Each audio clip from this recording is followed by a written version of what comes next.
Hello भाई, स्वागत है आपका आपके YouTube चैनल कैलकुलस क्रम में।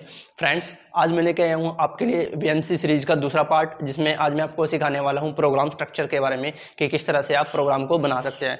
तो दोस्तों, जैसे कि आप सभी जानते हो कि हमने VMC की जो सीरीज है वो स्टार्ट कर दी है। इससे पहले वाली वीडियो में मैंने आपको कुछ बेसिक टर्म्स के बारे में बताया था, जिसमें मैंने आपको बताया था कि मशीन 0 पॉइंट क्या होता है, या फिर टूल 0 पॉइंट क्या होता है, या फिर हम जो 3 एक्सिस पे काम करते थे या 3 प्लेन पे काम करते थे, जैसे लॉन्गिट्यूडनल प्लेन हो गया या वर्टिकल प्लेन्स हो गया, तो उस पे हमने सीखा था। तो जिस भी फ्रेंड्स ने वो वीडियो ना देखा वो चैनल पर जाकर उस वीडियो को देख सकता है।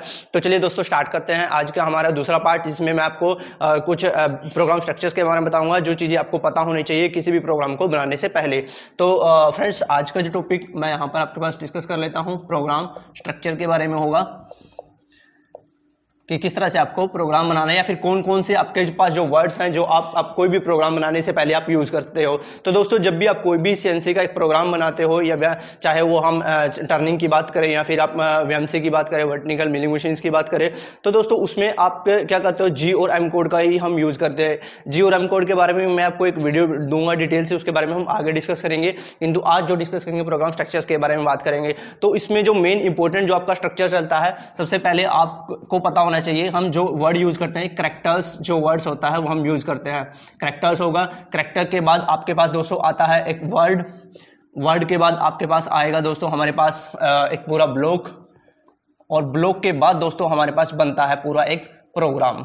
यानी आपको इन चीजों के बारे में पता होना चाहिए जब भी आप किसी भी सीएनसी प्रोग्राम को बनाते हो। ये अच्छी चीजें होगी दोस्तों आपके पास, इसके बारे में आपको पता होना चाहिए। तो जैसे सबसे पहले आते हैं हमारे पास कैरेक्टर्स की टर्म्स आती है, जो हमारे पास सबसे पहली टर्म्स है। अब दोस्तों, कैरेक्टर्स क्या होता है हमारे पास, कैरेक्टर्स आपका जो सीएनसी प्रोग्राम होता है बिल्कुल उसकी स्मॉलेस्ट यूनिट्स होती हैं।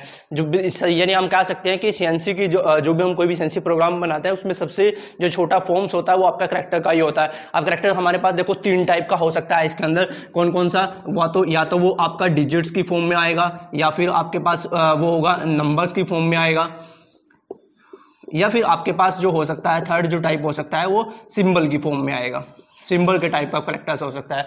अब अगर मैं बात करूं डिजिट्स की, तो डिजिट्स इस नंबर को हम डिजिट्स और ये नंबर एक ही बात होगी। यहां पर हम लिख सकते हैं इसको लेटर के नाम से डिफाइन करेंगे, ये आपका लेटर होगा, ठीक है, क्योंकि डिजिट्स और जो नंबर है वो सेम ही काम करते हैं दोस्तों। तो देखो, जो डिजिट्स होगा यानी वो आपके पास 0 से जो 9 का जो नंबर है, हम इनमें से कोई भी एक नंबर हम जो यूज करते हैं वो आपका एक कैरेक्टर कहलाता है। जैसे 1 2 0 3 4 5 या जो भी 9 तक जो भी आप नंबर यूज करोगे हमारा डिजिट्स कहलाएगा।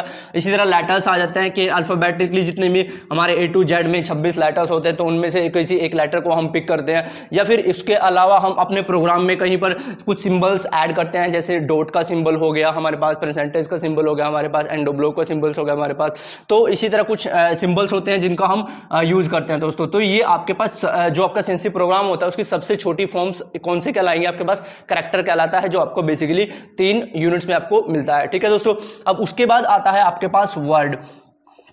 अगर दोस्तों मैं वर्ड की बात करूं तो वर्ड क्या हो जाता है, एक पूरा एक तरह से एक हमारे पास क्या हो जाता है, कॉम्बिनेशंस होता है। वर्ड जो हमारे पास होगा कॉम्बिनेशंस होगा किसका, अल्फाबेटिक और न्यूमेरिकल जो आपके पास कैरेक्टर्स है, यानी अल्फाबेटिकल और जो हमारे पास न्यूमेरिकल जो कैरेक्टर्स होगा उन दोनों का एक कॉम्बिनेशंस दोस्तों वो क्या कहलाएगा आपके पास, हमारे पास वर्ड कहलाता है। उसको हम वर्ड बोलते हैं। जैसे हम कोई भी एक कोड यूज करते हैं, जैसे मैंने यहाँ पर जी का यूज किया, G00, तो यहाँ पर देखो हमने 2 न्यूमेरिकल टर्म यूज किए है और साथ के साथ एक हमने क्या यूज किया, एक हमने लेटर्स का यूज किया है। यानी आपके पास जो वर्ड होगा वो कौन सा होगा ना, हमारे पास वो वर्ड होगा हमारे पास कौन सा होगा, इन दोनों का क्या होगा, कॉम्बिनेशन होगा। यानी हम कह सकते हैं कॉम्बिनेशन ऑफ अल्फाबेटिक या फिर alphabetic numerical system is known as word, उसको हम वर्ड बोलते हैं दोस्तों। अब इसी तरह हमारे पास जो अब दोस्तों बेसिकली जो वर्ड होता है वो क्या होता है, इसको हम एक तरह से एक सिंगल कमांड होती है आपके पास, एक तरह से सिंगल इंस्ट्रक्शंस होती हैं जो हम किसी भी प्रोग्राम में देते हैं। सिंगल इंस्ट्रक्शंस मतलब जैसे अगर मैं G0 बताऊं तो हम सभी जानते हैं कि जो G0 होता है वो रैपिड ट्रैवल के लिए यूज होता है। केवल ये एक सिंगल इंस्ट्रक्शंस है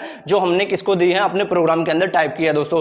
अब उसी तरह जो आपके पास आता है एक ब्लॉक आता है। अब ब्लॉक क्या होता है दोस्तों, हमारे पास मल्टीपल ऑफ इंस्ट्रक्शंस होती हैं जो हम अपने प्रोग्राम के अंदर टाइप करते हैं। जैसे वर्ड था वो हमारे पास एक सिंगल इंस्ट्रक्शन थी, जो ब्लॉक हो जाएगा वो आपका मल्टीपल इंस्ट्रक्शंस हो जाएगा। मल्टीपल इंस्ट्रक्शंस मतलब जी यानी हम उसके अंदर क्या करेंगे, पूरे 2 या 2 से अधिक वर्ड का हम यूज करेंगे, या एक से ज्यादा जो वर्ड्स का या एक से ज्यादा जो जो इंस्ट्रक्शन हम अपने प्रोग्राम के अंदर देंगे तो वो पूरा क्या बन जाएगा, एक हमारे पास ब्लॉक बन जाता है। जैसे अगर मैं बात करूं, यानी इसको मैं बोल सकता हूं कि combination of 2 and more instructions in a CNC program is known as word. उसको हम क्या बोलेंगे, वर्ड कहलाएगा वो आपके पास, ठीक है। अब उसको हम क्या बोल सकते हैं, जैसे मान लो हमने सबसे पहले हम टूल जो चेंज के लिए आप कमांड देते हो जैसे T01 और साथ में M06, ये कुछ 2 वर्ड है, यानी 2 इंस्ट्रक्शंस का मैंने यूज किया है, बेसिकली 2 वर्ड्स का यूज किया है, ठीक है। तो ये पूरा क्या बन जाएगा, आपका पूरा एक ब्लॉक बन जाएगा। इसको हम क्या बोलेंगे, ब्लॉक बोलते हैं दोस्तों। तो आपको ये जो टर्म्स है ये भी याद रखनी है कि ब्लॉक्स क्या होता है। उसके बाद क्या होता है, हमारे पास आता है पूरा प्रोग्राम, यानी फिर हम जो चौथे टर्म्स की बात करते हैं अपने पास,